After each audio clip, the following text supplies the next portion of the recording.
Cotton cola. Hey everyone, so this is my review of the Hugh Jackman movie, The Greatest Showman, which also stars Michelle Williams, Rebecca Ferguson, Zac Efron, and Zendaya, and is the kind of, but not really, true story about P.T. Barnum, one of the most infamous, or like one of the first. Okay, I'll be honest. I really don't know that much about P.T. Barnum. All I know is that he started the circus, and apparently he's this really infamous figure. And yeah, I could have done some research on him before watching the movie or even doing this review, but I'm lazy. So I mostly went to this movie, saw this movie because I'm a big fan of Hugh Jackman. I didn't really want to, but I was curious. Well, there are two reasons why. One, I was curious because thoughts on this movie seem to be very divided. Not as divided or as popular, I guess, as The Last Jedi, but definitely there are some people that are saying that it was awful, and others that are saying that it's amazing and they love it. Um, and two, I actually really like musicals. I know that there are a lot of movie fans out there that don't really like movie musicals, but I personally really like movie musicals. Um, so I saw it with really low expectations, expecting it to be not that good, and it was better than I thought it was gonna be, but it was still um, yeah, it was still not that good. Like, I'm sorry to everyone that really liked it. I mean, it wasn't bad. It just didn't really impress me that much. Um, I don't know, just yeah, it just didn't really impress me that much. Um, I actually kind of did want to like this movie because I'm a big fan of Hugh Jackman. And there are other really good actors too, like Michelle Williams and Rebecca Ferguson. But I just couldn't get into it. There were numerous cliches.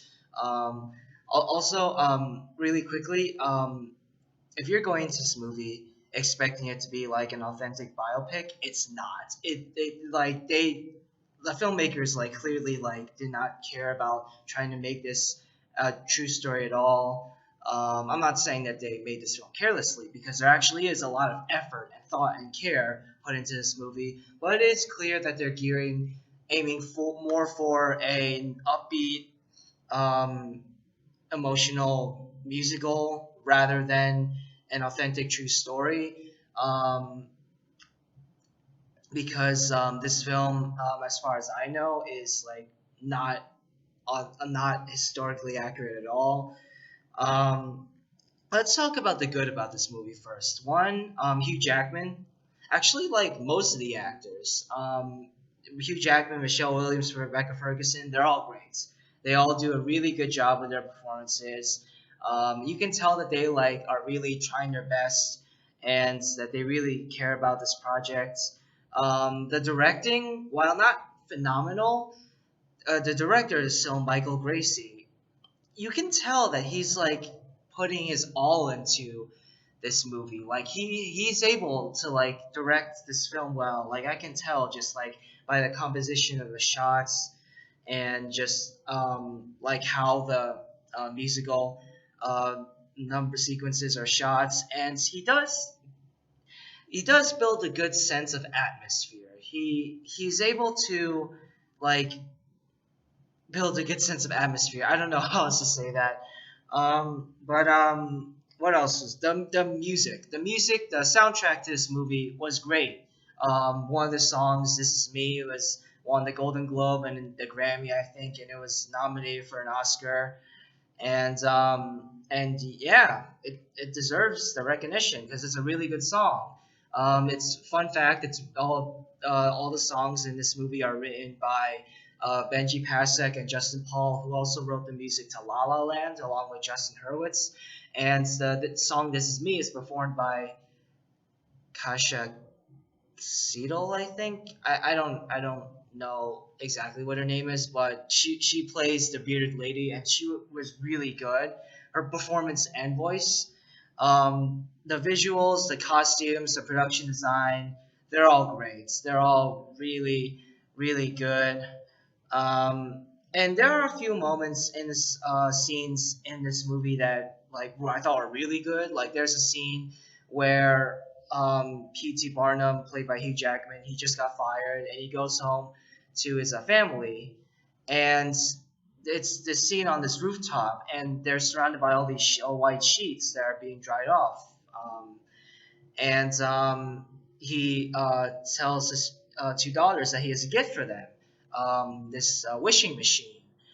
That's basically just this candle and this little like tin cup with holes, and he puts the tin cup on top of the candle, and he spins it, and it causes and it like does this a whole cool thing, light thing, and I thought that that was a really good scene. And also all four of them, his wife, and the two daughters make a wish. And also, what I thought was really good in the scene was every scene where P.T. Barnum is a jerk, whether intentionally or unintentionally. I thought that that made the film more interesting. But like I said earlier, with the cliches, there are many and many like sappy soap opera like moments where he is like this incredibly nice and passionate guy, and just whenever he was not being a jerk, I just really wasn't that interested, with the exception of the wishing machine scene. Um, Also, what didn't really work for me in this movie were Zac Efron and Zendaya's performances.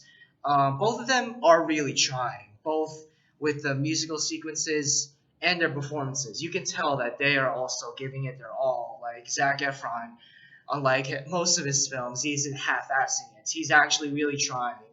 But unfortunately, I just did not really like his performance, and Zendaya's accent I just cannot take seriously. Um, Also, there's a character in this movie who's like a critic, and he's like super stuck up and snooty, and it's kind of obvious that this is a jab at like professional movie critics. And I just thought that it was just a little too obvious, this and too much of a cliche, this critic character. Also, something else I didn't really like about this movie was the editing. There were too many edits in this movie. um, I feel like a few shots could have gone on a bit longer, but then they cut from this shot to another, and I just didn't really think that I needed that. So overall, I thought the movie was fine. It's not great, but it's not terrible either. It's just okay, I guess. If you like musicals, you're going to like this movie. If you don't, you're not gonna like it. I that's really it. I can't really think of anything else to say about this movie, other than just give it my rating, which is a 7.5 out of 10. So that's it on The Greatest Showman. I actually saw this movie yesterday. I actually went to theater and I saw three movies in a row. So I went home yesterday, and this morning last night I went to sleep and I had this big headache, and I still kind of do. I'm better, but I'm still healing. So I saw after Greatest Showman, I also saw Paddington 2 and The Post, which I plan on uploading soon. So thank you for watching. I really appreciate it. Besides my reviews for Paddington 2 and The Post, I have all these other like film related videos coming out soon. I have plans coming out soon, and yeah, so that's something for you guys to look forward to. So yeah, thank you again for watching, and I'll see you later. Bye.